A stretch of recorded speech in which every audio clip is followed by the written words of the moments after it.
And Congressman Mike Gallagher, now Republican of Wisconsin. Sir, good morning to you. Thank you for your time. Talk about the vaccine mandates, talk about the voting issue, whatever you like. However, I think this registers as one of the greatest political flip-flops we have seen perhaps ever. On Tuesday, you've got that firebrand of a speech in Georgia, and within 48 hours, he goes back to the Hill where he's come away empty-handed before, and he said, "Don't know if it can be done." How's that happen?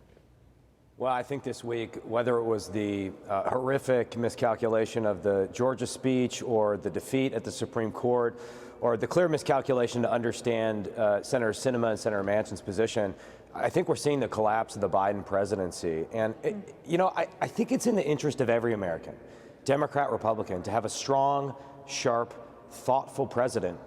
But that's clearly not what we have right now. The president seems too weak to tell Pelosi and Schumer to focus on the urgent needs of the moment: inflation, immigration, crime.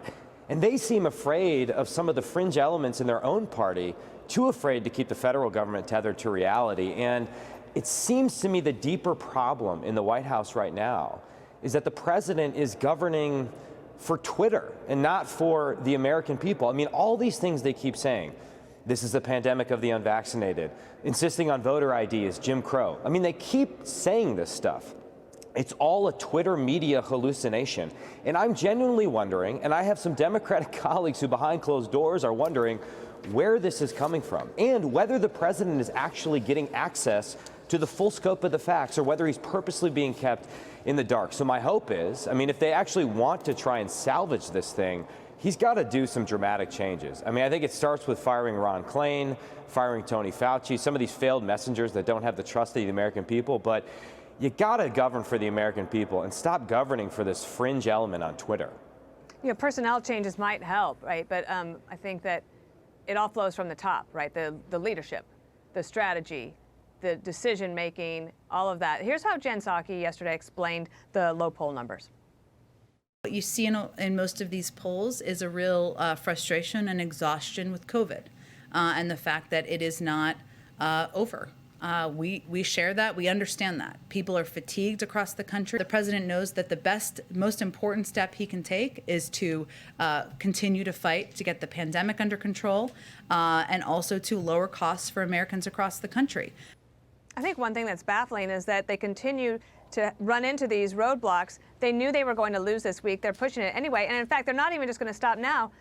Senator Schumer will keep everybody in next week to do that. So when you go home and you talk to the people of Wisconsin, what is their greatest frustration or maybe worry about where the country is at the moment? Because it's not just the right wing who is saying they're concerned. You had columnists like David Ignatius and others saying it today.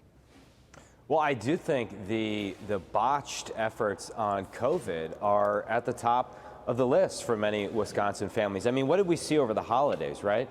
We saw vaccine testing lines that were reminiscent of gas lines in the Carter administration. We didn't have at-home tests, right? We didn't have access to treatments like monoclonal antibodies. People are asking me, where did all the money go? Where did the $2 trillion go? And now we have reports on top of that some of this money for testing was actually diverted to illegal immigrants who violated our laws. So the whole thing doesn't add up. The other concerns I hear every single day are just going back to this school closure nonsense. There's no scientific, no medical reason to be closing down schools. And the fact that we're going to have more learning loss after we did a profound disservice to our kids, many of whom were in the worst socioeconomic circumstances. This was our biggest failure in the pandemic over the last year, shutting down our schools. We're allowing the fear of adults to infect the classroom and really rob our kids of part of their future. That's the other thing I hear from Wisconsin families. And so the teachers' unions, I think, have just been despicable. We're seeing this play out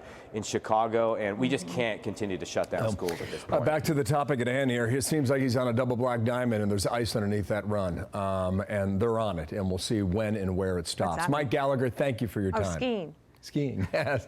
Got it. Republican from Wisconsin. Thank you, sir, for Thanks, your time. Mike. Yeah.